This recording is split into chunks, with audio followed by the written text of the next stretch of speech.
disons, mi-trentaine, quarantaine, que là, au niveau physique, là, quand je te dis, je me suis disloqué le coude en enlevant un chandail, là. Ça reste un choc, tu sais, quand t'as joué au hockey, quand je levais des poids, ces choses-là, là, je peux plus. C'est sûr que cette perspective-là, je me dis, ça va être quoi, ma J60, ma J70? Ça, c'est quelque chose qui me préoccupe un petit peu. Fait que j'ai tendance à profiter pas mal. Tu sais, là, je peux voyager go, là, puis je fais que ça, j'essaie de le faire le plus possible. Tu sais, oui, prévoir l'avenir au niveau financier, là, mais en même temps, si je m'arrive à une situation où je suis tellement limité que là, le voyage est difficile, je suis bien de dépenser mon dollar voyage maintenant. Bienvenue au 8e épisode de La Quarantaine, une série balado de 40 conversations avec des personnes de 40 à 49 ans qui se racontent. Mon nom est Brigitte Gemme et avant de vous présenter mon invité d'aujourd'hui, j'aimerais vous rappeler que vous pouvez me soumettre des suggestions en visitant laquarantaine-balado.com. Il me reste une douzaine de places disponibles. Vous pouvez aussi m'écrire pour me faire part de vos commentaires à bonjour@laquarantaine-balado.com. Il me fait toujours plaisir d'avoir de vos nouvelles. Je rencontre aujourd'hui Patrick Tanguay, 49 ans, qui est gestionnaire en ressources humaines à l'Agence spatiale canadienne. Patrick vit par ailleurs avec le syndrome de Morquio, une maladie dégénérative qui réduit progressivement sa mobilité et cause de la douleur chronique. Patrick me raconte son enfance, le début de ses défis de santé alors qu'il n'avait que 4 ans et comment le besoin de se défendre a peut-être influencé le développement de sa personnalité. On parle de la difficulté de faire des choix de vie et des choix de carrière quand on vit dans l'incertitude quant aux capacités futures de notre corps. Patrick, qui se déplace surtout en fauteuil roulant, partage sa passion pour l'accessibilité à tous des lieux publics et privés. Ensemble, on explore comment l'humour peut faire avancer la cause des personnes qui vivent avec un handicap. Merci de partager ce moment avec nous. Bonjour Patrick Tanguay, bienvenue à La Quarantaine. Bien, merci. Bonjour Brigitte.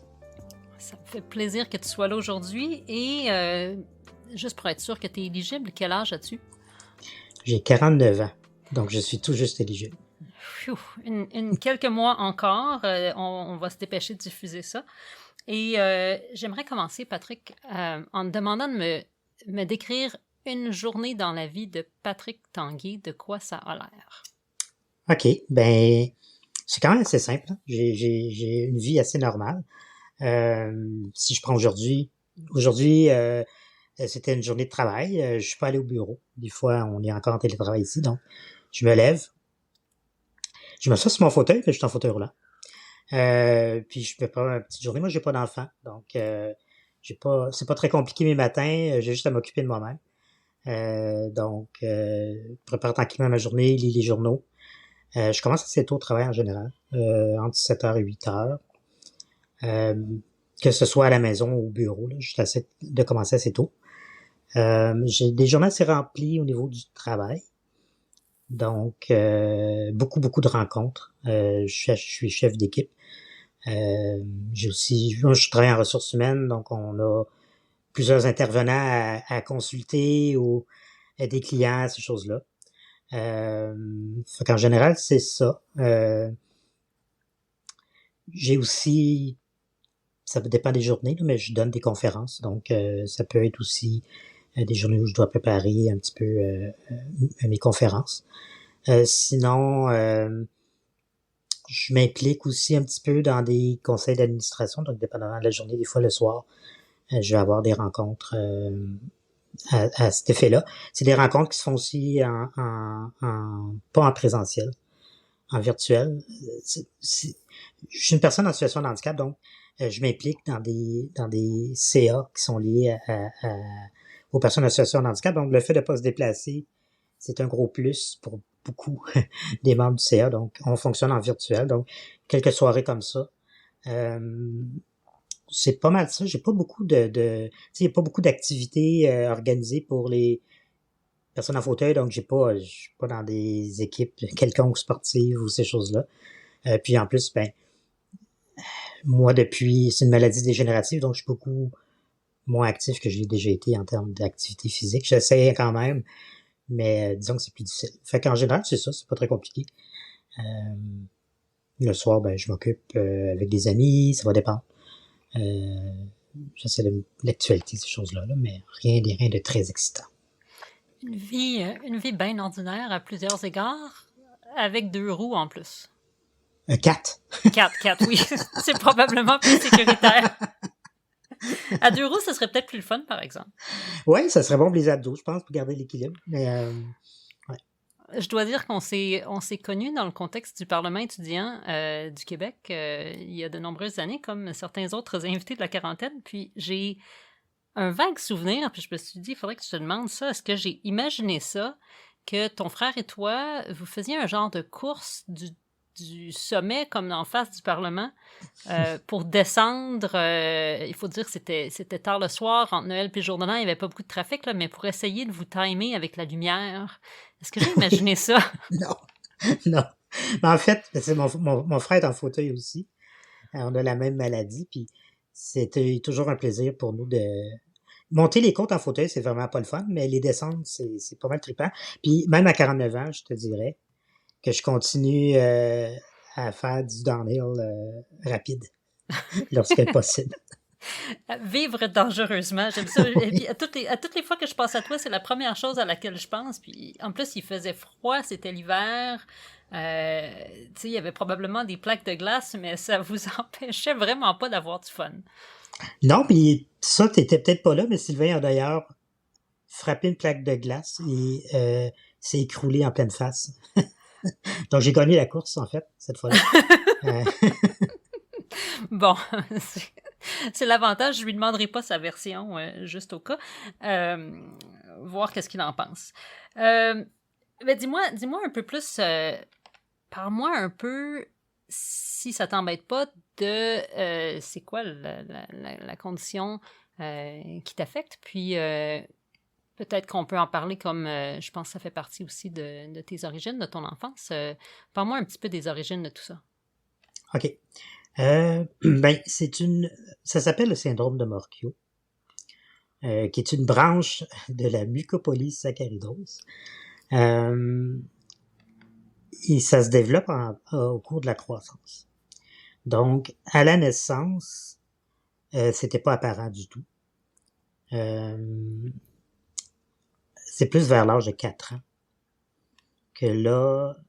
OK, là, présentement, je suis en fauteuil roulant, manuel. Je suis quand même capable d'utiliser mes membres. Je peux marcher sur des courtes distances. Essentiellement, c'est la douleur qui m'empêche de marcher. Là. Ça fait mal aux os, les articulations. Et c'est vers 4 ans que les premiers symptômes apparaissent. Je traînais de la patte un petit peu là, en marchant. J'étais moins endurant que les autres enfants de mon âge, en termes de marche. Quel début de déformation aussi, défaut de posture, parce que tu m'as déjà vu, là. Donc, je suis de petite taille, 4 pieds 10. Et puis ça, c'est grand en plus. 4 pieds 10, c'est comme presque grand pour notre maladie. Donc, c'est ça. Au début, les parents observent des crampes liées à la marche, déformation du thorax, donc problème de posture associé à ça. Donc, le début des consultations médicales. Mon frère a 2 ans plus jeune que moi, donc c'est le même pattern. Donc, mes parents ont dû attendre là, qu'il ait l'âge de 4 ans avant de voir si... parce que la maladie se développe ou se développe pas. Là. C'est pas un automatisme. Puis, maintenant, ils peuvent le diagnostiquer avec une prise de sang, mais à l'époque, non. Donc, c'est un peu... Puis les pronostics étaient très sombres au début, étant donné la rareté de la maladie. Pour te donner une idée, là, je fais partie de l'association Morquio, je suis membre du CA, donc on a une 50aine de membres au Québec. Wow! OK, c'est ça. C'est pas beaucoup, c'est assez pour les connaître tous par nom, pratiquement. Exact. Puis, en plus, le Québec a une concentration élevée de gens qui ont... Tu sais, par rapport à la population, là, on a une concentration élevée. Donc, au départ, les prognostics étaient assez sombres. Mes parents, les médecins, ils étaient pas sûrs si on allait vivre longtemps. Les premiers prognostics, c'était genre la vingtaine, peut-être la trentaine. Puis ça a pris... là, je peux pas dire exactement. Là.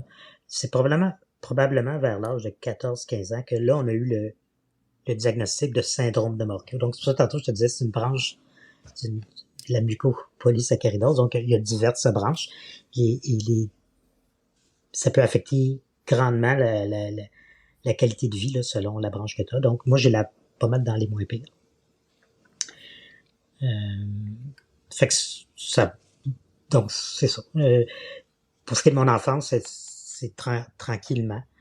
J'ai commencé à utiliser un fauteuil à temps plein, pas mal, là, en secondaire 3. Mais vois-tu, mon frère qui a la même maladie, lui, c'est en 5e année du primaire. Donc, c'est vraiment variable.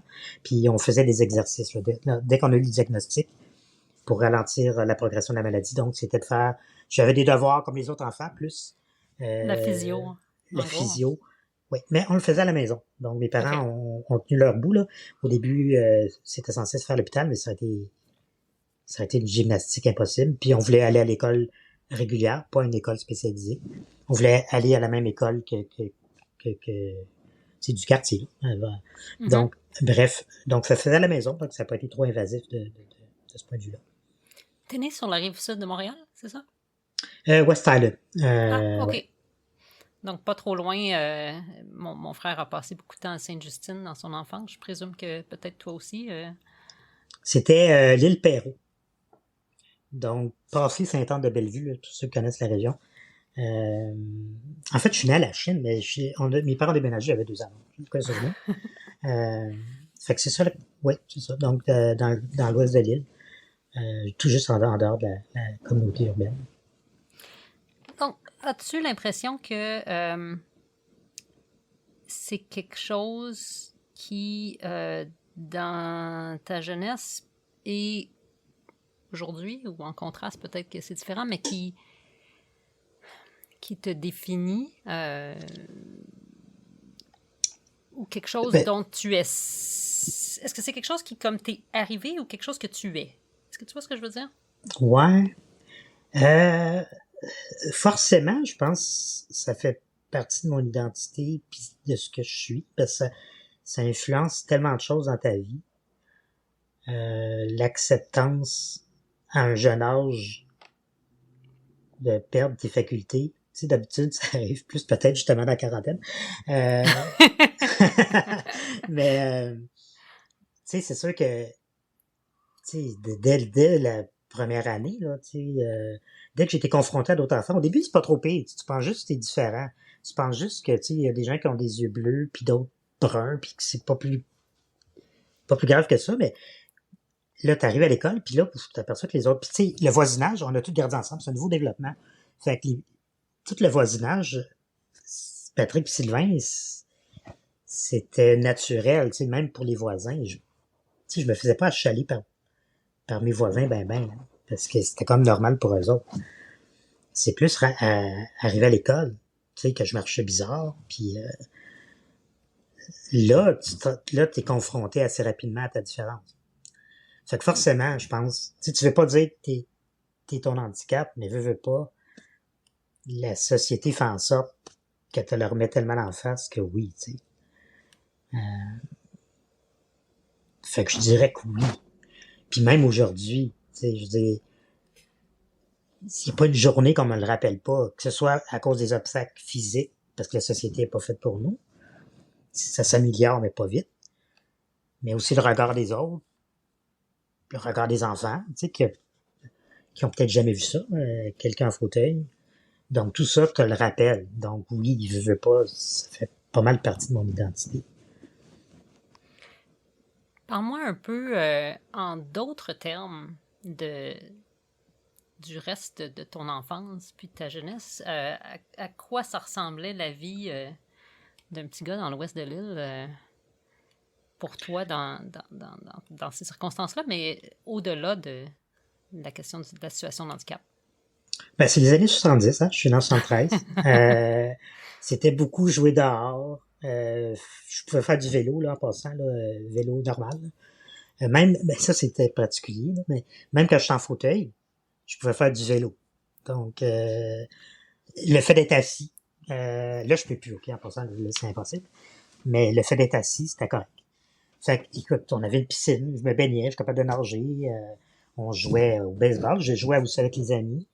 Selon mes capacités, mais on jouait au hockey dans la rue, on jouait au baseball, à tag, tout ça.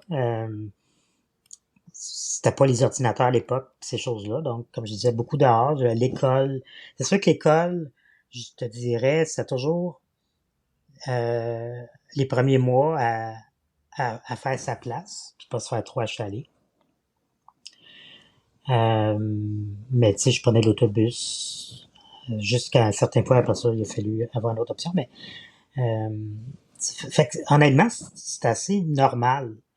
Puis les enfants, ils étaient en général super cool. Là, je veux dire, même au primaire et tout, quand on jouait à des jeux, ils faisaient attention quand même.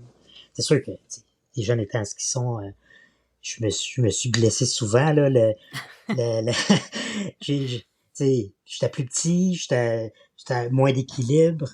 Donc c'est sûr que des fois, les gars, c'est un petit peu rough. Là, fait que sans méchanceté. Fait que oui, il y avait à l'occasion des fois qu'on a dû se défendre. Donc, mais c'était normal, tu sais, je pense pas que ça a été exceptionnel. Puis tu sais, toute la famille alentour, cousins, cousines, mes parents ont été très forts là-dedans. Ils nous ont jamais traités différemment. Eux autres, ils attendaient que les choses arrivent, malgré les pronostics. Tu sais, j'ai joué au hockey sur luge, qui est quand même assez rough, là. C'est pas un petit sport, là, relax. J'ai essayé de ski adapté.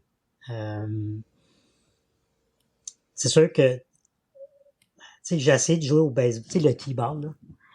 Ça a moins fonctionné. Ça, c'est peut-être la seule affaire que j'ai trouvé vraiment plate. C'est que, tu sais, j'étais pas capable de courir aussi vite. Fait au début, il y avait une entente que je frappais la balle, puis là, quelqu'un courait à ma place jusqu'au premier but, puis là, je prenais le relais après. Puis là, t'arrives d'un final, t'as beau avoir 6 ans, là, le monde prend ça au sérieux. Puis là, j'avais plus ce privilège-là. Tu sais, des conneries comme ça. Mais outre ces petits désagréments-là, ça a été une jeunesse bien normale.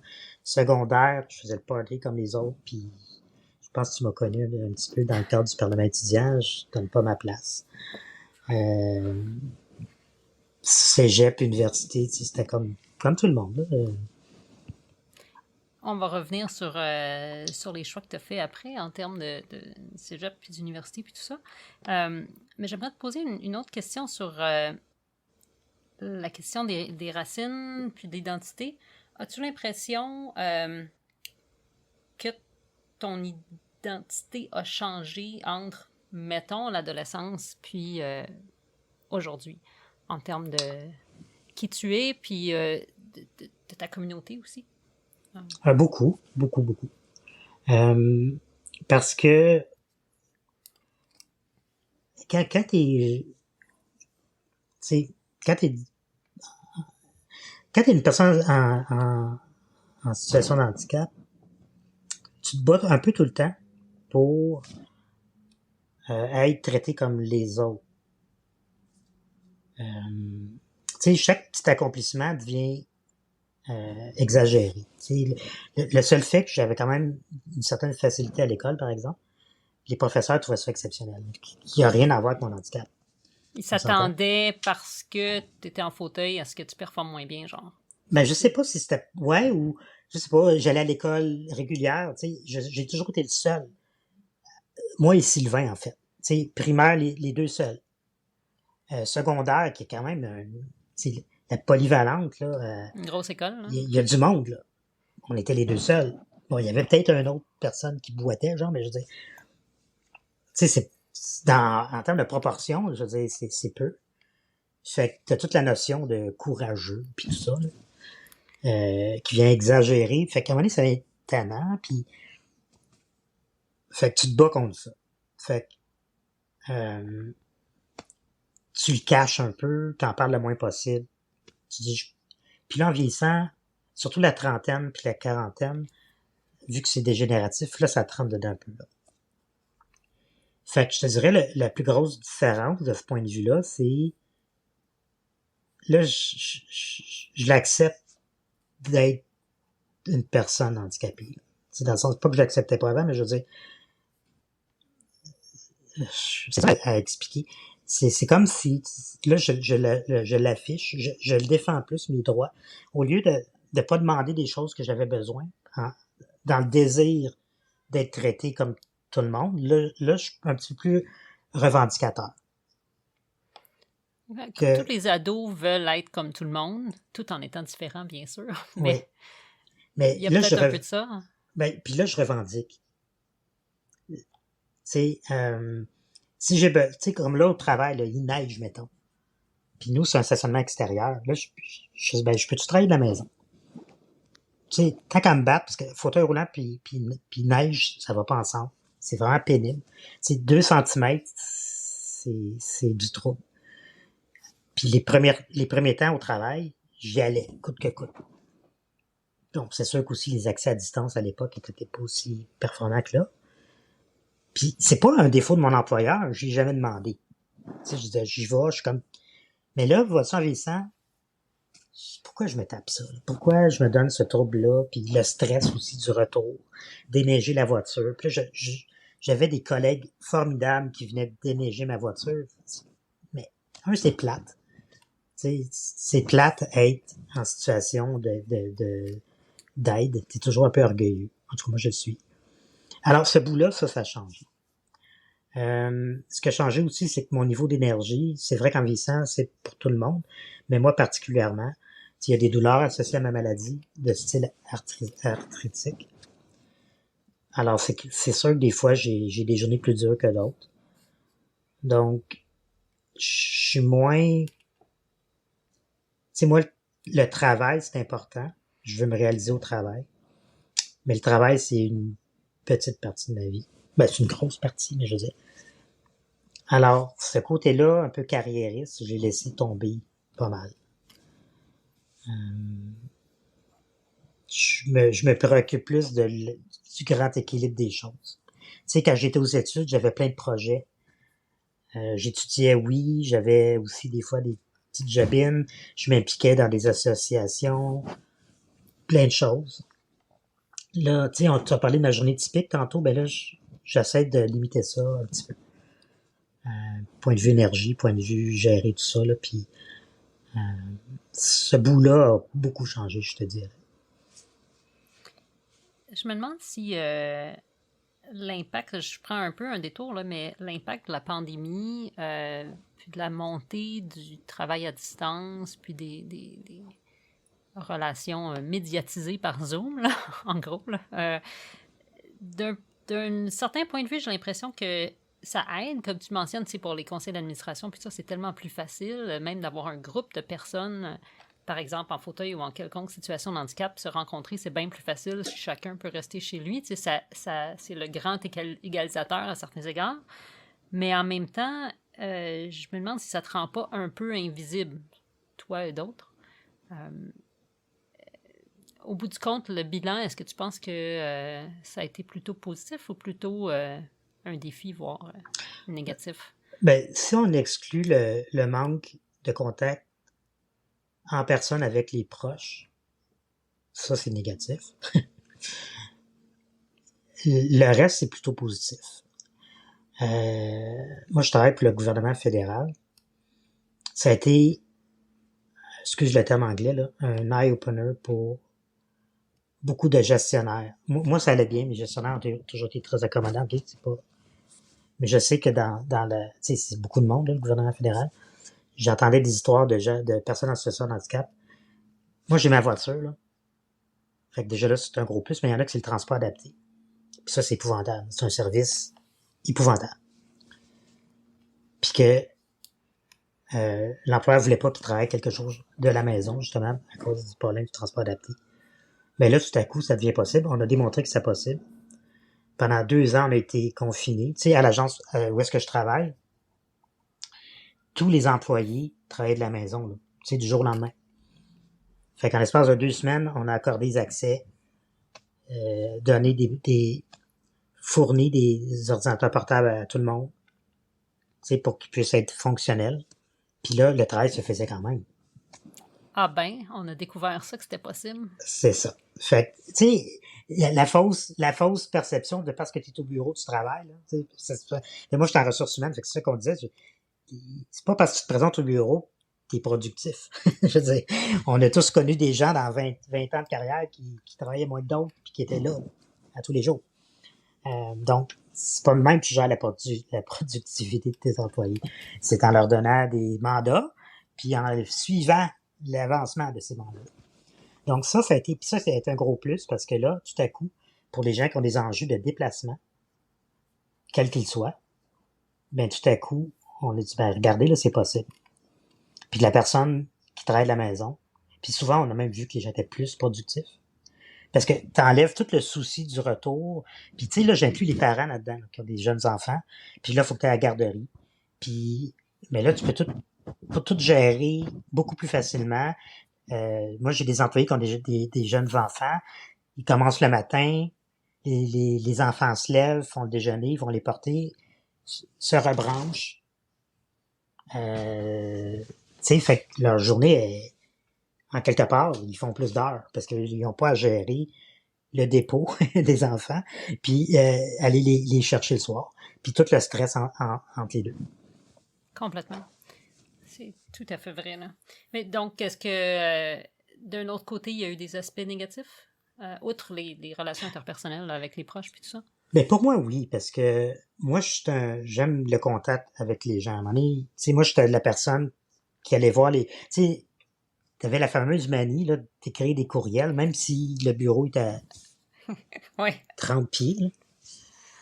Moi, j'étais plus genre, ben, je me lève pas, là, je suis en chaise, donc je roule vers le bureau, puis je vais parler aux personnes. Moi, j'étais comme ça.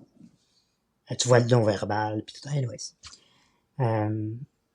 Fait que ce bout-là m'a manqué. T'as beau avoir Teams, puis avoir la caméra, puis tout, mais je sais pas.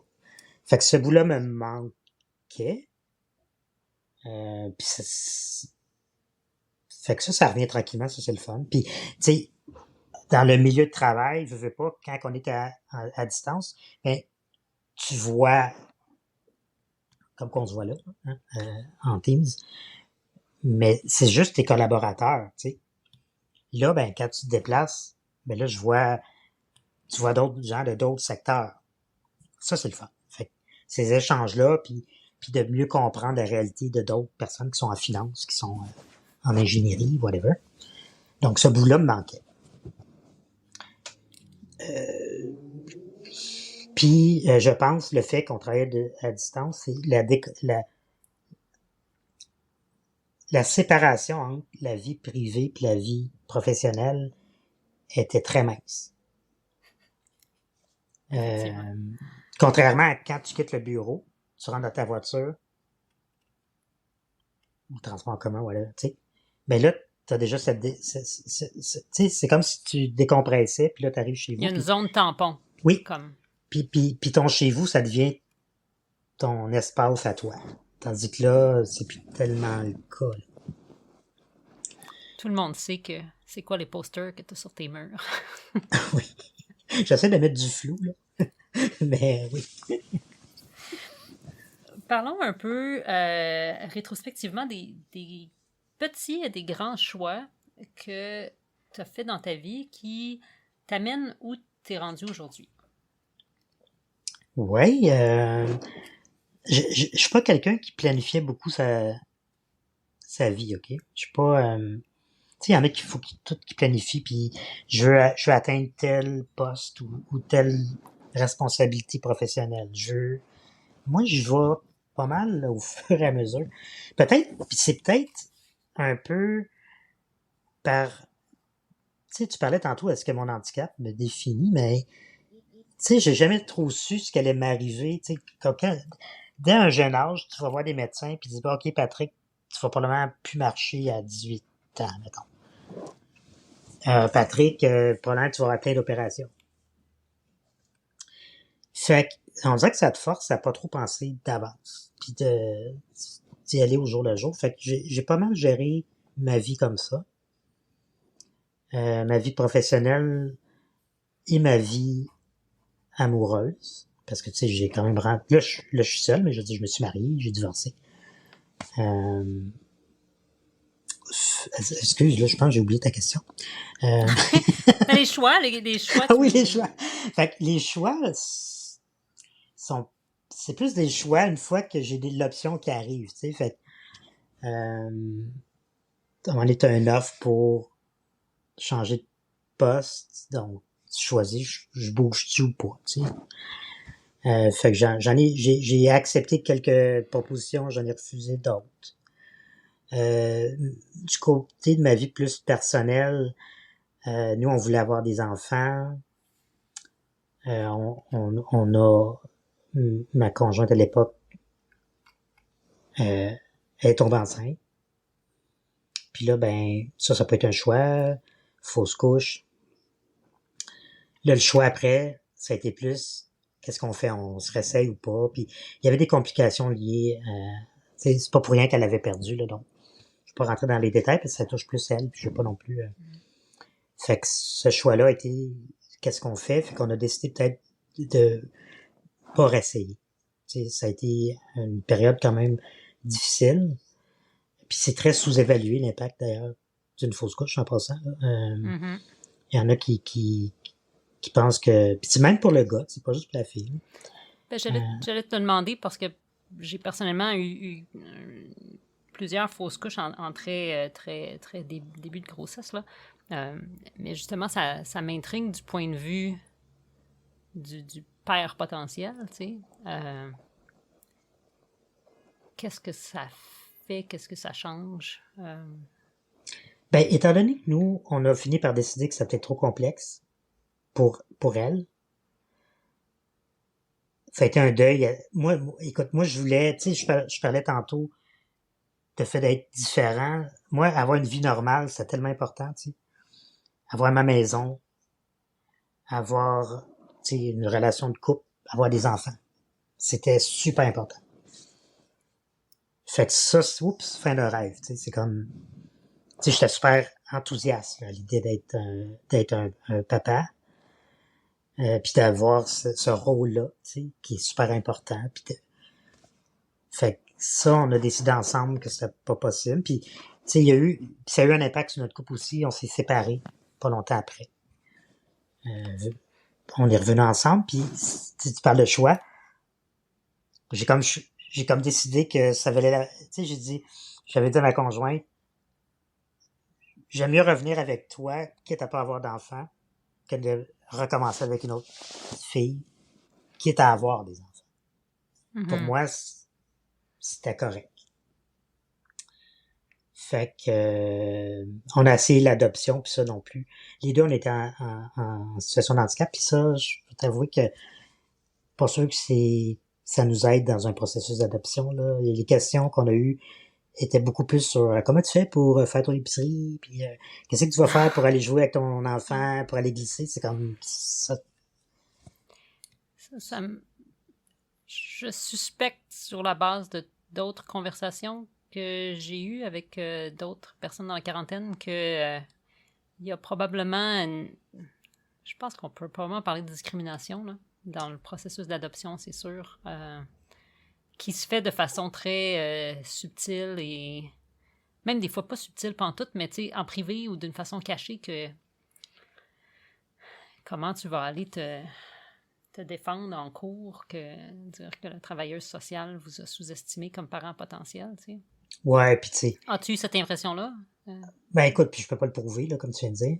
Ouais. Mais ça n'a pas été loin, le processus, donc déjà là, je trouve que c'est un indice, parce que je suis quand même une personne équilibrée. J'ai un bon travail, j'ai pas de dépendance à des substances. Puis c'était la même chose pour ma conjointe. On a un bel entourage en plus, je veux dire, amis, famille. Je veux dire, cet enfant-là aurait été dans un milieu de vie. Il n'y a pas de milieu de vie idéal, là, mais mettons très propice à son développement. On va dire comme ça. Puis j'ai du caractère, là, tu sais, je veux dire, j'en ai passé à travers des choses dans ma vie, ne serait-ce que de mon état. Fait tu sais, je veux pas souvent, puis nous, on voulait adopter, parce que l'international, là, tu parles de discrimination, là, elle est ouverte, OK? C'est clair et net. Alors, c'est sûr que si on fait de l'adoption au Québec, c'est des enfants qui, c'est clair, qui ont des enjeux. Il y avait une famille, puis là, ils l'ont plus. Je pense défis, là. Oui, je pense que j'aurais été outillé, là, moi, pour dealer avec ça. En toute prétention. Oui.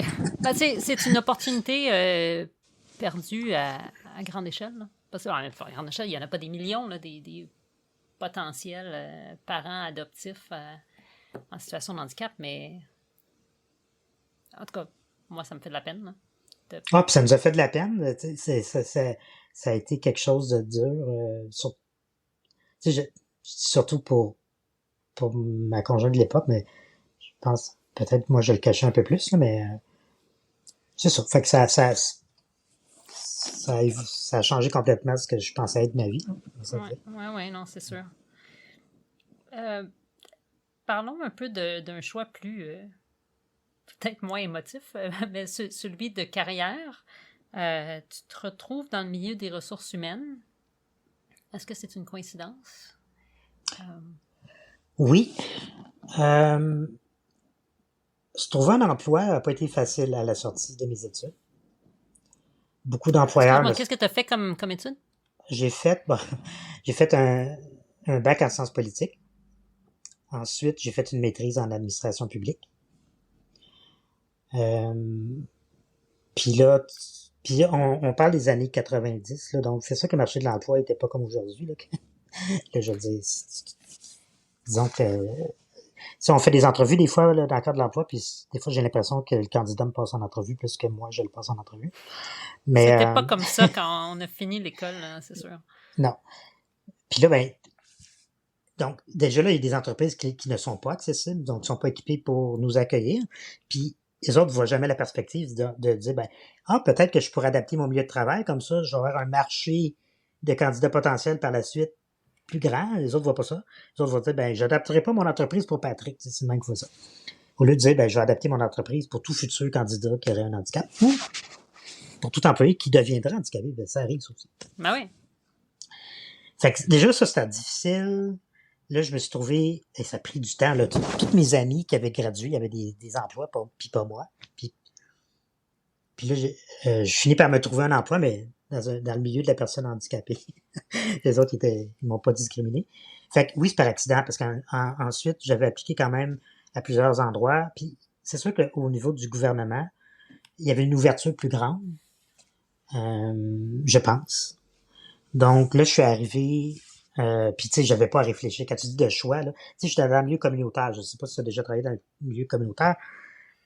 T'as beau dire, tu sais, je veux pas non plus dire, je pense pas avoir été quelqu'un qui était à l'argent tant que ça. Tu sais, je voulais faire quelque chose qui me plaît, mais il y a une limite. Tu sais, fait que, ouais, il faut gagner sa vie un peu raisonnablement quand même. Ben oui, tu sais, je voulais avoir, tu sais, je m'étais acheté un condo, tu sais, puis tu veux une voiture, tu veux avoir un fonds, tu veux avoir de l'argent pour plus tard. Même si à 20 ans, tu y penses pas tant.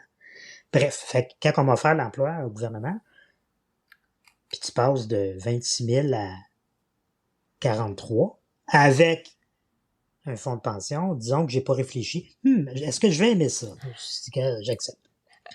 Fait que oui, c'est par accident. Honnêtement, tu m'aurais dit que j'allais être fonctionnaire, là, à 24 ans, je t'aurais pas cru. Fait que ça, c'est à 26 ans que je suis... puis vois-tu, je suis resté. Il y a beaucoup de mythes associés au travail qu'on fait. Puis j'ai trouvé mon compte. Il y a beaucoup de possibilités, puis j'ai eu changé d'emploi quand même, surtout au début, là, à plusieurs reprises. Donc, ouais, ça a été par accident. Surtout qu'après, j'ai comme développé d'autres habilités en cours de route. Puis là, j'ai plein de données. Là, une partie de mon travail, c'est d'analyser des données en ressources humaines pour aider à la prise à la décision. T'sais, si j'avais su, me serais peut-être un peu plus forcé dans mes cours de statistique puis d'analyse quantitative à l'université. Mais oui, c'est vraiment par accident. Un heureux accident, je dirais. Parce que j'aime ça. J'aime vraiment ça. Tu as fait plusieurs agences ou organisations différentes dans le gouvernement fédéral? Ben, au début, peut-être 3 en l'espace de 2 ans et demi. Ou peut-être 3-4 ans, excuse, j'exagère. Mais là, je suis à la même place depuis 2002. Est-ce que je peux demander d'en dire plus là-dessus ou est-ce que c'est un secret d'État? Non, c'est pas un secret d'État. Tu veux dire l'endroit où est-ce que je travaille? Oui, oui. À l'Agence spatiale. À l'Agence spatiale canadienne. Puis qu'est-ce qui te retient là? Parce que comme tu le dis, on est quand même dans une situation un peu différente qu'on était il y a 20 ans sur le plan du marché du travail. Tu pourrais certainement faire autre chose. Dans un autre ministère, tu veux dire? Ou carrément en dehors de la fonction publique? Je sais pas. C'est toi qui me l'explique. Dans un autre ministère, certainement, je pourrais. En dehors de la fonction publique, je te dirais que non, parce que ça, on n'a pas parlé. Depuis 2016. Okay. Depuis ma jeunesse, maladies dégénératives, maladies orphelines, pas de remède. Bon, il n'y en a toujours pas, mais par hasard, en 2015, puis j'ai jamais rencontré des gens qui avaient le syndrome de Morquio à part mon frère. Tu sais, mes parents ont jamais eu, tu sais, ça n'existait pas de réseau, puis ça n'a pas organisé, puis on n'avait même pas vraiment de médecins spécialisés. Puis là, j'apprends par hasard, que je me rappelle même plus comment, peut-être en faisant des recherches sur Internet, parce que c'est sûr que, écoute, là, je passe du coq à l'âne, je m'excuse, je suis du temps, mais... Non, c'est parfait, ça va être la partie la plus intéressante de la conversation, je suis sûre. Vas-y. C'est sûr que quand j'ai appris que j'allais être père, je me suis informé un petit peu plus de ma maladie. Avant, c'était comme, je veux rien savoir, OK? Tous les pronostics ont été faux. Fait pourquoi je m'inquiéterais? Mais c'est sûr que là, quand tu veux fonder une famille, oups, tout à coup, tu t'intéresses un peu plus à ça. Puis j'ai commencé à chercher. Puis même au début, quand je dis que la maladie est très différente, je me reconnaissais même pas dans ce que je voyais comme cas. Parce que il y a des cas plus lourds. Puis je disais tantôt qu'on était peu au Québec, mais on était peut-être en plus grande concentration. Il semble aussi que les cas soient un petit peu moins sévères.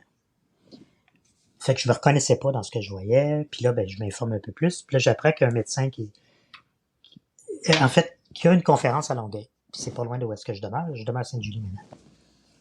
Fait que je vais y aller. Puis là, je rencontre un médecin qui est spécialiste du syndrome. Je dis, ben, Colin, ça existe, ça. Il vient de Colombie-Britannique, d'ailleurs, puis il a déménagé au Québec à cause qu'on a plus de... Fait que j'y parle. je m'entretiens avec lui.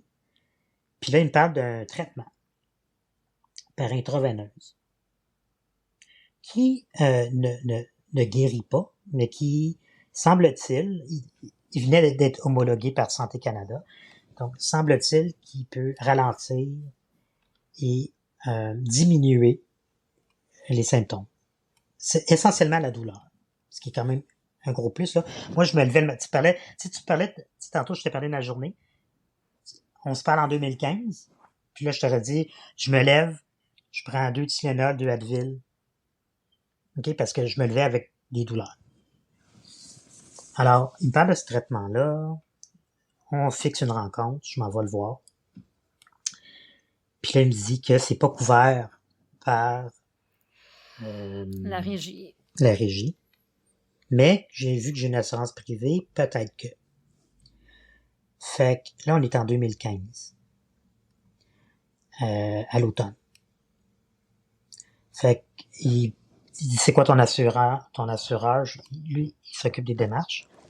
Et j'apprends en février 2016, janvier 2016, qu'ils vont me rembourser. Puis c'est très cher, OK? J'ai pas le coût, là. Mais ça doit être genre 600 000 par année. OK. Un peu plus que ton salaire de fonctionnaire. Un peu plus. Fait que là, je suis assuré. J'ai le traitement depuis 2016. J'ai vu des effets. Pour vrai, là, ça a dû réduire de 70% ma douleur. Je marche un petit peu plus. Ça a l'air de rien, mais là, je peux marcher genre 5 minutes. Au lieu de 2. Ce qui est très pratique. Game changer. Complètement. Oui. Puis, assez, là, j'allais au travail, puis ça va vite, là. Tu sais, tu as ton traitement, là, puis peut-être 1 mois ou 2 mois plus tard, là, c'est comme... Puis là, tu te rends compte à quel point tu avais mal. Parce que tout ça est très progressif. Tu sais, c'est à partir de, tu sais, j'ai dit 4 ans. Fait que la douleur s'installe progressivement pour arriver à un certain seuil. Puis tu sais que tu as mal, mais tu sais pas à quel point. Parce que vu que c'est tranquillement pas vite. Mais là, tout d'un coup, ça baisse. Écoute, je pleurais. Pour vrai, là, j'allais au bureau puis je pleurais de joie. Parce que j'en revenais pas, je peux pas croire. Ah, Puis tu sais, mon frère l'a pas en passant, ce traitement-là. Ça, c'est une autre affaire que je trouve vraiment plate. Mais en tout cas, fait que quand tu dis le choix de quitter la fonction wow! publique, je dirais que non.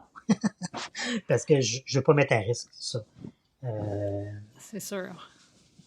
C'est sûr. Mais je reste à l'agence pour d'autres raisons, parce que j'adore ça. C'est un milieu qui est hyper stimulant.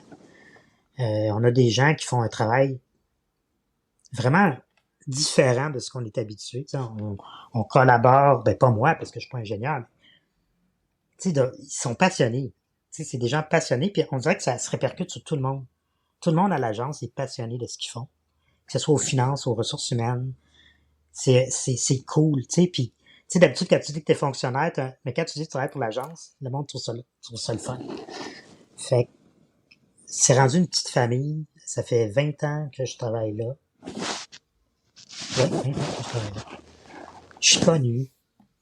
En plus, je suis différent, fait que je veux pas, je suis encore plus connu que les autres, je suis, forcément, on me remarque. Je suis sûr que tu te rappelles plus de moi et Sylvain que plein d'autres mondes t'ont croisé dans le Parlement étudiant. Fait que, tout ce côté-là, je trouve ça le fun.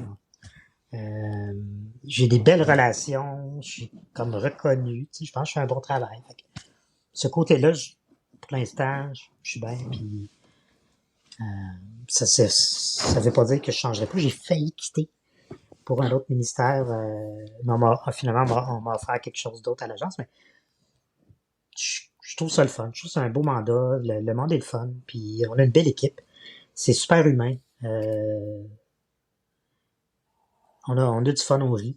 Je pense que c'est important aussi là, de rire au travail. Ben, rire dans la vie, en général, y compris au Oui. travail. Ouais. Est-ce qu'il y a des choix que t'as pas fait, que t'aurais préféré faire? Est-ce que t'as des regrets, des fois? J'essaie de... Tu sais, pour moi, les regrets, c'est si j'ai fait du tort à quelqu'un, puis que j'aurais pu faire autrement, oui. Sinon, je pense qu'il faut... Tu sais, on fait nos choix à ce moment-là parce que... Tu sais, j'aurais bien pu dire, j'aurais dû étudier en médecine, mettons, puis faire une job peut-être plus valorisante. J'ai eu une belle jeunesse, j'ai eu bien du fun à l'université, j'ai fait bien des parties, j'ai une belle vie là, fait que pour moi, c'est pas un regret. Des regrets, pas vraiment. Tu sais, je parlais tantôt, tu sais, même si je suis divorcé, puis là, je dis, ben, j'aurais peut-être pas dû reprendre ma relation avec mon ex-conjointe, avoir su, mais puis peut-être j'aurais eu des enfants, mais je dis, ça sert à pas faire ça, ça sert à rien. Puis, fait que, honnêtement, regret, non. Est-ce que je ferais des choses différemment? Probablement. Euh, mais regret, non. Puis ça veut pas dire que j'ai pas fait du tort à quelqu'un, mais tu sais, je te dirais, là, le seul regret, c'est peut-être, il a fallu que je me défende jeune assez vite. Puis tu sais, je pouvais pas non plus me défendre physiquement, là, tu sais, quand... Fait que moi, c'était la parole. Fait que c'est peut-être ça le regret. Des fois, peut-être que j'étais un peu dur. J'avais le verbe facile, puis renvoyer, tu sais. Fait que des fois, peut-être que j'étais un peu trop direct, puis peut-être pas assez sensible aux autres. Je pense que je le suis plus. À cause, justement, à force de m'être mis dans des situations où conflictuelles. J'ai consulté un moment donné, là, dans ma vie. Puis, tu sais, des fois, puis dans des dynamiques, là. Puis là, tu te fais remettre un verbatim de ta conversation, puis là, tu te rends compte. J'ai-tu vraiment dit ça, là, pour vrai? Tu sais, tu t'en rends pas compte. Fait que ce bout-là, peut-être, ce sera un élément de regret. De pas avoir fait cette démarche-là plus tôt. Tu sais, il y a moyen de tenir son bout dans la vie, puis de le faire de façon respectueuse. J'étais pas un fou non plus, là. J'ai toujours beaucoup d'amis, donc probablement que j'avais des belles aptitudes sociales, mais je sais que des fois, dans le débat, je pouvais être, ouais, pas Plus aiguisé que que tu l'aurais nécessaire. souhaité après coup, évidemment, mais Ouais. Bon. Ce serait peut-être le seul regret, ça. Ouais. Puis tes plus grandes fiertés? Fierté, écoute, mon entourage, les gens que j'ai choisis, on les choisit pas tous, là, dans le sens que des fois,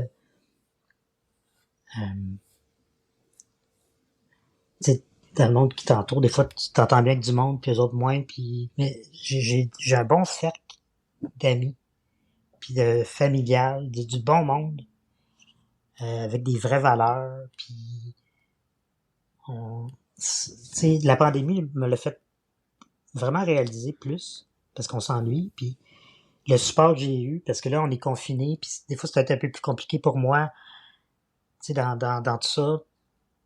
Puis les gens qui m'ont offert de l'aide, si t'as besoin de quoi, ou des fois, tu sais, il m'est arrivé des situations, exemple, tu sais, vu que j'ai des difficultés physiques, je suis sujet à des blessures, puis à un moment donné, je suis au travail, puis je me suis comme un peu disloqué le coude. Puis ça, c'est en retirant mon chandail. C'est pas... Une activité très dangereuse. Exact. Puis là, t'es pris, je suis en chaise roulante. Là. Comment tu fais pour rouler quand t'as le coude barré? Puis c'était super douloureux. Puis là, j'ai du monde une collègue de travail qui vient me chercher à la maison, qui m'amène à l'hôpital, qui a pris congé, tu sais. C'est précieux congé. En tout cas, tout ça. Fait que ça, je suis comme super fier de ça. J'ai fait tu sais, j'ai fait un petit show d'humour, OK? J'ai été à prendre un cours de rédaction à l'École nationale d'humour. C'est vraiment le fun. Ouais. Puis, tu sais, il y en a qui font du chant. Moi, j'ai décidé que, hey, je vais peut-être faire des numéros d'humour pour le fun. J'en ai fait un dans le cadre d'une campagne de charité à l'agence. Tu vas voir ça. Je suis sur YouTube. Patrick Tanguay, Morpio. Tu vas voir. Mon premier show à vie, c'est enregistré de façon amateur, là. Alors, tout le monde qui écoute ça, allez cliquer sur like sur le show de Patrick Tanguay, Morchio YouTube. Alors, on va aller voir ça. Je vais mettre le lien dans les notes du podcast. OK. Puis, soyez indulgents, c'est la première fois que je faisais ça de ma vie. Fait que Puis là, j'en ai organisé un pour les amis, puis il y a eu plein de monde qui sont venus, genre 110 personnes. Puis, fait que c'est ça, je suis comme fier de ça, tu sais, d'avoir cet entourage-là, puis là, je commence à donner des conférences sur le fait d'être en situation de handicap. Puis c'est pas une conférence que le monde pleure, là, tu sais. Je parle des défis, mais je veux pas que ça, tu sais, je veux que les gens sortent de là pour dire, on n'en fait pas assez. On a peut-être des fois un regard qui est pas correct, dans le sens, peut-être, je vois pas toutes les possibilités que ces personnes-là peuvent amener dans un milieu de travail, parce que c'est sûr que c'est relié au milieu de travail. Mais, tu sais, je veux que ça soit positif. Fait que je pense que c'est ça. Je pense que je suis fier de ça, tu sais, d'avoir fait du judo avec cette, tu sais, là, de prendre une situation qui est peut-être pas idéale, mettons, puis d'en faire une force. Tu sais, je pense que ça m'a amené, puis quand tu dis, ça fait-tu partie de toi? Oui.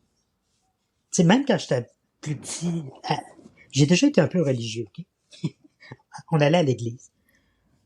Là, je le suis plus du tout. Puis je priais avant de m'endormir. Puis j'ai jamais dit, tu sais, s'il vous plaît, bon Dieu, faites que je guérisse un jour. C'était, s'il vous plaît, faites que je m'accepte comme je suis. Fait que, tu sais, je pense que c'est la bonne approche. Puis ça, c'est chapeau à mes parents, parce que je pense que c'est vraiment là l'importance de la famille quand on est différent. C'est toujours important, OK? Tes parents sont toujours importants. Mais en situation de différence, là, c'est multiplié par 10. Fait que du fait qu'eux autres, ils m'ont jamais limité. Ils ont toujours trouvé ça hyper important qu'on aille à l'école comme tout le monde. Pas une école spécialisée. C'est sûr que peut-être que certaines personnes sont obligées, là, je juge pas ça, mais nous, on pouvait aller à l'école normale, donc pourquoi pas? Puis, l'école secondaire n'était pas accessible, là. Je veux dire, moi, il y avait des marches, puis ils n'ont jamais installé d'ascenseur. Ils n'ont jamais, tu sais, quand tu dis, non. Là, il y en a, ça paraît-il. Fait que pendant 5 ans, tu sais, monter les marches, mon frère, lui, il marchait pas vraiment, il montait ça ses fesses. Puis là, il y avait une chaise en haut, une chaise en bas. Tu sais, ça n'a pas de sens. Fait que, mais tu sais, regarde, Wow. c'était mieux ça que, fait qu'on l'a fait, puis bref. Fait que ça, je suis fier de ça. Qu'est-ce que c'est, tu penses, les revendications les plus pressantes en ce qui a trait aux personnes en situation de handicap, que ce soit pour toi personnellement ou plus globalement? Qu'est-ce qui est urgent? Participation égale. Tu construis avec accessibilité universelle. Les gens focusent sur le coût. Quand tu le prévois d'avance, le coût, la différence est peut-être de 1%, genre.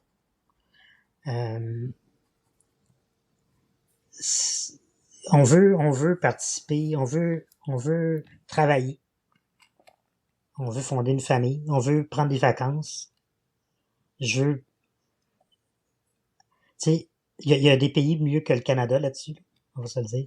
Les États-Unis, entre autres. Ben des affaires que je trouve que les États-Unis c'est pas un exemple pour moi, mais l'accessibilité universelle, eux autres, c'est comme un droit, là. Okay, tu vas au Mont Washington, puis il y a un moyen de te rendre en haut, là.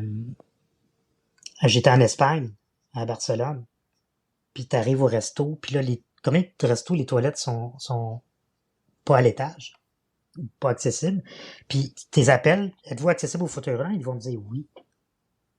Ben, je dis, je peux pas aller aux toilettes. Ouais, mais la salle à manger. Est-ce que tu ouvrirais un restaurant sans toilette? Est-ce que tu ferais ça, toi? Non. Tu sais, je veux dire, alors pourquoi, vu que je suis en fauteuil, c'est correct? Fait que c'est tout ça qui est tannant. Tu sais, là, faut que je fasse adapter, parce que j'ai acheté cette maison-là à Sainte-Julie, parce qu'il y avait déjà un ascenseur. Puis là, faut que je le change, là, puis c'est compliqué. J'ai attendu 2 ans entre ma demande puis quelqu'un vienne chez nous. Tu sais, c'est pas normal. Puis là, c'est lourd. Faut que je soumette à 2, puis ici, puis ça. Puis là, j'essaie de trouver un contracteur. J'en trouve pas. Fait que là, ça traîne depuis le mois de juin. Puis là, j'ai appelé. Je dis, là, le contracteur, peux-tu faire autrement? Puis non. Tu sais... La paperasse, genre les critères, puis je veux pas dire la bureaucratie, parce que souvent c'est bon la bureaucratie, mais... C'est ça, fait que c'est comme... Le red tape. C'est d'accepter que ça soit... C'est ça, tu sais, le transport commun. C'est accepter que ça soit plus compliqué pour nous. Ça, j'ai hâte de ça. C'est pris pour acquis que t'as un handicap, ben c'est plate, mais tu vas être obligé de sauter plus haut que les autres parce que... Ouais, ou juste t'empêcher. Fait que t'es comme exclu de plein de choses. Puis, tu sais, ça impacte ta famille et tes amis. Tu sais, il y a des choses, des activités qui peuvent pas m'inviter. Tu sais, il faut pas non plus virer fou, là. Un handicap demeure un handicap. On peut pas pallier à tout. Mais, exemple, un bord de plage, c'est quoi mettre un tapis, ça existe, qui t'amène dans l'eau? C'est pas un investissement de fou, là. Ouais. Mais, c'est combien de plages qu'il y en a? Presque pas. Tu sais, c'est des petites affaires tannantes de même. Recherche de chalets, là, je veux dire, j'en ai 2, là, que j'ai vus, là. Tu sais, c'est tout ça, là. Ça, c'est tannant. Est-ce que c'est des combats qui t'occupent au quotidien? Tu mentionnes que tu fais partie de certains CA, puis tu donnes des conférences. Est-ce que ça fait c'est une partie significative de ta vie aujourd'hui d'essayer d'enlever les barrières? Pas tant, parce que, tu sais, juste ma vie de tous les jours, là, pour l'instant, peut-être à la retraite, là, quand j'aurai plus de temps libre. Mais tu sais, le travail m'occupe beaucoup. On a des longues journées. Fait que des fois, ça me tente pas. Fait que j'essaie de trouver le juste milieu. Je suis un peu plus revendicateur, mais j'irai pas monter des pétitions, faire des représentations auprès de mon député. Ça t'ajoute un autre fardeau de s'attendre à ce que tu fasses ça parce que tu es en situation de handicap. Oui. En plus. Non seulement il faut que tu vives avec le fait que tu peux pas rentrer quelque part, mettons, tu peux pas utiliser la salle de bain, mais en plus, tu es supposé mener le combat pour augmenter l'accessibilité de ces lieux-là. Oui. Puis ça te met en position d'être toujours fâché. Ça me tente pas. Je me force déjà assez facilement de même, fait que non. Tu sais, je le fais à petite dose, on va le dire de même. Mais je suis pas un militant, là. Tu sais, le fait de participer à des CA, ça me permet de le faire de façon, tu sais, d'appuyer des gens peut-être qui vont le faire un peu plus. Mais j'ai pas cette énergie-là. Les plus fougueux. Les plus fougueux. Je me demande, tu mentionnais tout à l'heure quand tu étais plus jeune, tu voulais vraiment être comme tout le monde, tu sais. Puis là, tu es plus revendicateur. Puis cette fougue-là, tu l'aurais peut-être eu plus dans la vingtaine. Même pas, parce que justement, en voulant être, c'est comme si tu voulais cacher ton handicap. C'est plus dans ce sens-là. Ça, le timing est pas bien bon, tu sais. Non. L'énergie versus la clarté requise pour... ou l'indignation requise pour ça. As-tu l'impression que les plus jeunes personnes, je ne veux pas dire qu'on est vieux, mais on vieillit certainement, on ne fait plus partie des jeunes comme on le faisait il y a 20 ans. Tu sais. As-tu l'impression que chez les personnes plus jeunes en situation de handicap, il y a encore ce même comme conflit-là entre faire partie faire comme tout le monde versus être plus revendicateur, protestataire même? Je présume que oui, mais je présume. Je penserais que oui. Parce que il y a encore des obstacles. Donc, dès que tu fais face à des obstacles, à un moment donné, des fois, naturellement, je pense, tu as tendance à pas vouloir... Tu sais, quand tu as des obstacles sur des choses de base, tu sais, comme aller à l'école, mettons, faut-tu vraiment commencer à te battre pour d'autres choses? C'est comme si ça te fait peur un peu. Tu sais, j'ai entendu des histoires là, de jeunes qui ont besoin d'un chien d'assistance, puis là, l'école veut pas, puis l'enfant arrive, puis là, il y a une ligne humaine de personnel enseignant. Je veux dire, après ça, qu'est-ce que tu fais? Tu sais, je veux dire, puis t'as comme 7 ans, là. Tu fais quoi? Vas-tu vraiment, après ça, dire... en tout cas, il me semble que ça te remet à ta place solide. Je sais pas. J'aimerais ça. Puis en même temps, je me dis, l'école est de plus en plus ouverte. Donc, moi, la différence pour les jeunes, je te dirais, c'est... Je vois plus l'ouverture des non-handicapés jeunes. C'est beaucoup moins... Les autres sont beaucoup moins impressionnés, là. Ils ont moins de malaise. Parce que ils en ont vu probablement à l'école. Dans le cadre de tout leur parcours scolaire, probablement qu'ils en ont croisé un peu plus. Ou même dans les médias, à la limite, même des choses que les gens n'ont pas vues en vrai, entre guillemets, on sait que ça existe, puis les gens sont moins impressionnés peut-être aujourd'hui qu'on l'était il y a 30-40 ans. Je pense que oui. Mais même là, tu parles du nouveau média, là. J'ai-tu hâte, moi, qu'il y ait un rôle accordé à quelqu'un en situation de handicap qui n'a rien à voir avec son handicap. Ah ouais. Exemple. Je suis enseignant. Puis là, ben, je suis en chaise. Puis c'est une série sur... un genre de Virginie, toi. Virginie. Ouais. Pour ceux qui sont assez vieux pour savoir c'est quoi. Qui s'adonne à être en fauteuil. Oui. Puis c'est sûr qu'il y aurait peut-être des aspects qui couvriraient son handicap dans le cadre, mais ça serait pas ça le but de l'émission. Le cœur de la patente, ouais. Ah là, je t'entends complètement. Je sais pas, moi, j'ai peut-être parce que je vis en Colombie-Britannique puis que je suis exposée à plus de gens qui donnent dans la théorie critique puis tout ça, là, tu sais, mais il me semble que j'oserais croire qu'il y a plus de sensibilisation à ces aspects-là de discrimination. Je sais pas si il va y avoir le pouvoir politique de changer des choses, le politique au sens du pouvoir, là, tu sais, et économique aussi, de pouvoir effectivement changer les choses pour que ça améliore la situation, mais au moins, j'ai l'impression qu'il y a un peu plus d'ouverture Ouais, moi aussi. qu'il y en Puis, avait. je pense aussi le vieillissement de la population aide. Tu sais, on vit de plus en plus vieux, donc les limitations physiques vont être plus fréquentes pour les gens. On a un pouvoir d'achat. Si je veux pas, c'est encore l'argent qui parle. Ouais. Puis dans toute la mouvance des droits civiques en général qu'on vit pour d'autres, pour Black Lives Matter, puis ces choses-là, je pense ça se répercute sur d'autres différences, d'après moi. L'expression des genres, tu sais, tout ça. Je pense, puis tu sais, là, je sais il va y avoir une loi sur l'accessibilité au Canada, dorénavant, qui va demander, en tout cas, aux institutions de juridiction fédérale d'augmenter, que ce soit le service aux citoyens, mais aussi pour les employés.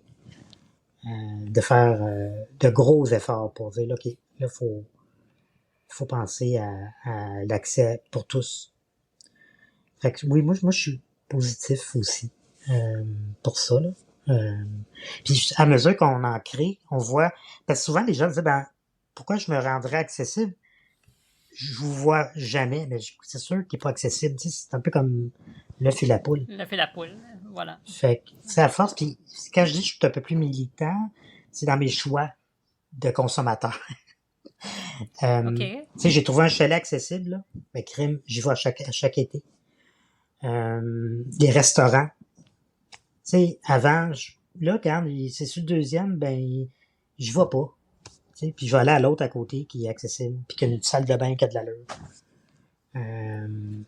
Fait que c'est dans ces choix-là maintenant que je suis comme un peu plus. Puis même quand je me fais inviter, je dis, ben, avez-vous pensé, tu sais, au travail, là, on crée des événements pour tous les employés.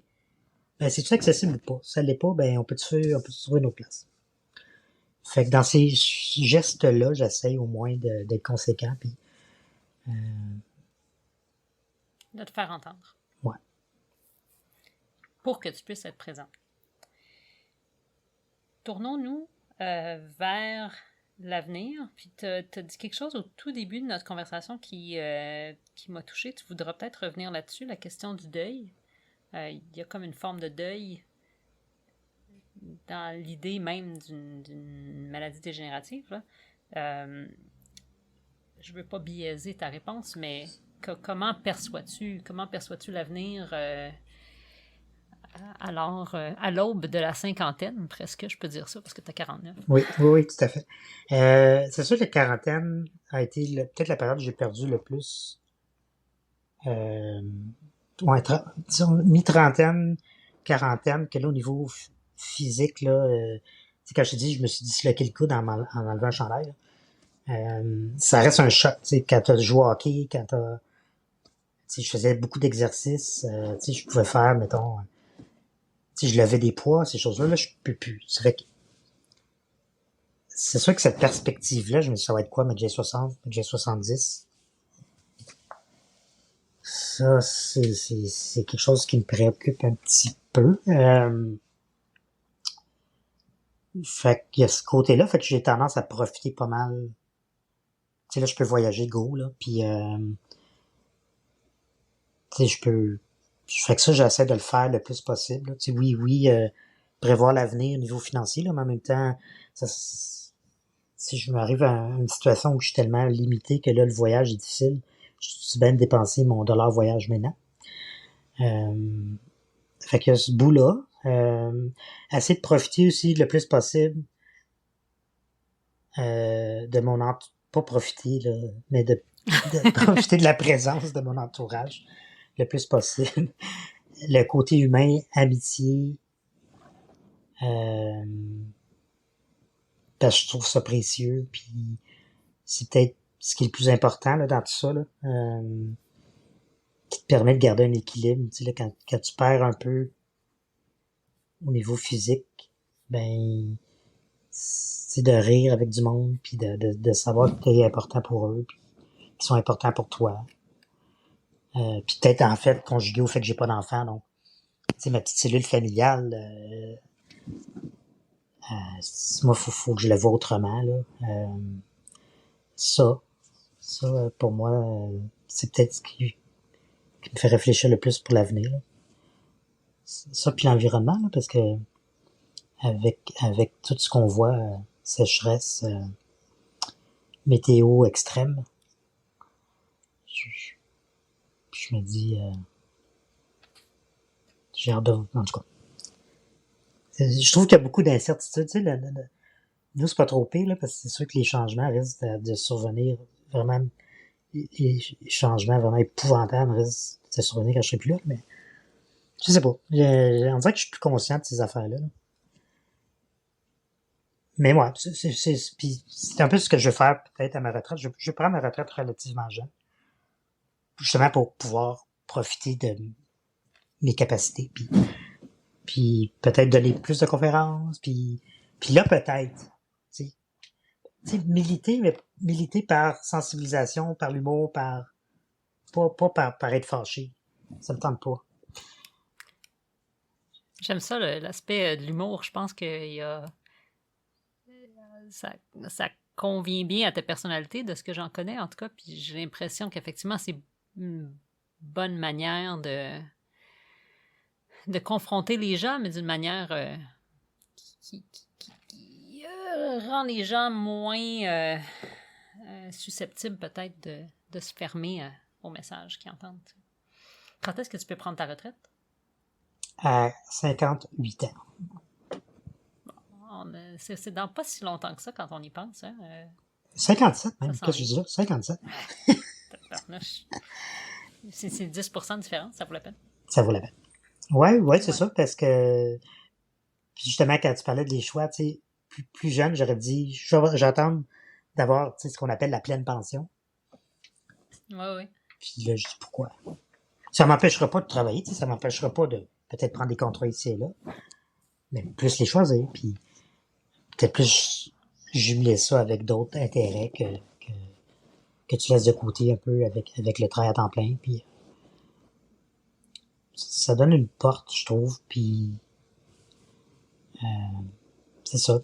Parce que, tu sais, on parlait de voyage, j'aime beaucoup voyager, puis, tu sais, les premiers temps, là, mon premier voyage avec mon frère, on fait France-Espagne, OK, puis 3 semaines. Puis, on a roulé une shot, là, pas juste en voiture, mais en chaise. On faisait tout en chaise, OK, parce que, surtout en France, là, l'accessibilité, c'est pas fameux. Fait que, le métro de Paris est pas vraiment accessible. Ça a peut-être changé un peu, mais... Je me suis même pas essayé, là, pour être franc, là. Je regardais le reste, fait que je pensais ça. Fait que, tu sais, on faisait tout à pied, là, en chaise. Puis on roulait en tabarouette, là, tu sais, comme 20-25 km par jour. Tu sais, on calculait ça, c'était fou. Là. Puis là, on a refait un autre voyage plus tard. Puis là, oublie ça, là. Tu sais, je veux dire, je serais plus capable de faire ça. Fait que je dis ça, fait que c'est pour ça, tu sais, prendre un peu plus tôt la retraite, ça veut dire que cette limitation-là... Ça croît avec les années. Hein. Probablement. Fait que c'est sûr que là, est-ce que c'est parce que ta maladie empire ou c'est parce que ma mère dit tout le temps tu grouilles ou tu rouilles, tu sais? As-tu l'impression que tu te limites un peu? Non. Je me limite pas. Pas du tout. C'est vraiment... Tu sais, je parlais du hockey sur luge. Vers la fin, tu te rends compte que là, c'est trop dur pour toi, là. Tu finis ton 2 heures de hockey puis t'es comme détruit là. Puis là je me blessais souvent. Puis oui, un peu de rouille. Moi je suis chanceux, je n'ai pas été opéré, mais il y en a qui ont ma condition qui sont fait opérer souvent. Fait que veux pas, t'es en période ensuite de On cherche les mots. Récupération. Ouais, tu sais, fait que t'es comme alité, là, tu sais, puis pendant ce temps-là, tu bouges pas, là. Fait que là, ça s'encruste. Mais non, c'est vraiment par la force des choses. Parce que justement, c'est le contraire. Il y a plein de monde qui dit pourquoi t'as pas un fauteuil électrique? Parce que c'est le début de la fin pour moi. Je vais peut-être en avoir un jour. Puis là, vois-tu, j'envisage vraiment aller me chercher. Ils ont des fauteuils, tu sais, de montagne, là. Ouais. Ça, puis c'est électrique, tu sais. Fait que tu peux monter à côte. Ça vaut la peine. Ça se peut. Mais tu sais, fait que tu sais, j'essaie de tirer ça. Je marche le plus possible encore, même si ça me fait mal. Justement, pour pas arriver à un point d'encroûtement. Mais, mais, c'est la force des choses. À un moment donné, c'est vraiment qu'à un moment donné, ça n'a juste pas de sens. Ça fait trop mal. Puis, tu sais, ça sert à quoi si je fais de quoi une journée, puis le lendemain, je suis sur le dos toute la journée parce que j'ai été trop fort. Ça vaut pas la peine. Fait que, quel héritage souhaites-tu léguer? hey boy.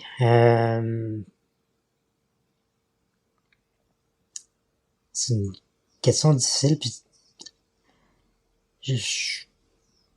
j'aimerais, je sais pas, écoute, je pense pas d'en laisser, si on n'aura pas un nom de rue à moi là. J'espère juste, que quand tu seras fini pour moi, là, ben, que pour ceux que j'ai côtoyés, ils se disent que crime, ça a été une perception de moi comme j'ai vécu ma vie de façon heureuse. J'espère, c'est pas partir aigri puis fâché puis frustré puis j'espère garder le côté drôle, un peu irrévérencieux. Je veux que les gens partent avec cette idée-là que j'étais un, un, un bon frère, un bon ami, un bon collègue de travail. C'est pas grand-chose, hein, mais tu sais, je pense sur ton lit de mort, là, c'est rare que tu penses au nombre de projets professionnels que tu as fait. Je pense qu'en bout de ligne, si tu penses à ton monde, puis le monde que t'aimes, puis qui t'aime, je vais juste partir comme ça. Puis le reste, ça m'appartient pas, là. Je sais plus. Et ma dernière question pour toi, Patrick, ce serait quels sont tes plus grands espoirs pour peut-être, disons, les 10 prochaines années? On en a parlé un petit peu. Pour moi? Oui. Pour ta vie à toi, là. Pour ma vie à moi? Écoute, poursuivre que qu'est-ce que je vis là continue. Pas dans le sens, car ça se peut que j'aie plus de limites physiques, c'est pas dans ce sens-là, mais c'est vraiment dans le sens de mon état d'esprit, puis toutes les gens avec que je côtoie, puis le fun que j'ai avec eux autres, puis j'espère juste que ça continue encore pendant au moins 10 ans. Comme je te dis, c'est vraiment, j'ai un bon milieu de vie. Fait que j'espère juste que ça continue. Parce que, écoute, honnêtement, j'ai pas à me plaindre de grand chose de ce point de vue-là. J'espère faire un autre show. Ah, j'aimerais ça! Ouais, ça, j'aimerais ça me remettre là-dessus un peu. Là. Parce que ça avait été le fun. J'en ai fait un. Écoute, je sais pas dit ça, là, mais le premier que j'ai fait, j'avais loué un resto, puis il y a eu un feu, Colin. J'ai jamais pu le faire. Ben, voyons donc. Oui. Le feu est pogné. Fait que, on s'est retrouvés dans le stationnement. On a continué le party là, mais pas de show. Fait que j'en ai fait un plus petit on est peut-être 40. Puis ça avait été super le fun. J'ai eu un thrill, tu sais, là, vraiment. Là. Faire rire du monde, là, c'est le fun. Puis faire rire du monde, tu sais, comme 40 à la fois, là, dans ce cas-ci, ou plus. Là, c'est vraiment le fun. Fait que ça, j'espère. Tu sais, là, 10 ans, j'ai dit je prends ma retraite dans à peu près 7 ans. Fait que ça me reste 3 ans pour monter quelque chose. Fait que ça, j'aimerais ça. Moi, je pense que je vais te mettre au défi, Drette, là, de ne pas attendre, puis de t'y mettre plutôt que de plus tard, parce que je vois, tu sais, que ça a vraiment... ça te donne un lift, ça te donne un boost, tu sais, puis je suis sûre que c'est aussi une façon assez formidable d'avoir un impact sur les autres. En tout cas, j'espère que tu vas le faire. Ouais, Avant c'est 10 ça. ans. Ouais, oui, puis dans le fond, mon matériel est tout écrit. Faut juste que je me le réapproprie. Fait que, OK. Je vais accepter ton défi. Je te tiens au courant. Merci d'avoir passé cette heure avec nous. Pour réagir à ce 8e épisode de La Quarantaine, visitez-moi sur Instagram, laquarantaine.balado ou écrivez-moi à bonjour@laquarantaine-balado.com. Pour me suggérer le nom d'une personne à interviewer, visitez le site laquarantaine-balado.com. Surtout, n'oubliez pas de vous abonner et de revenir la semaine prochaine pour une autre conversation.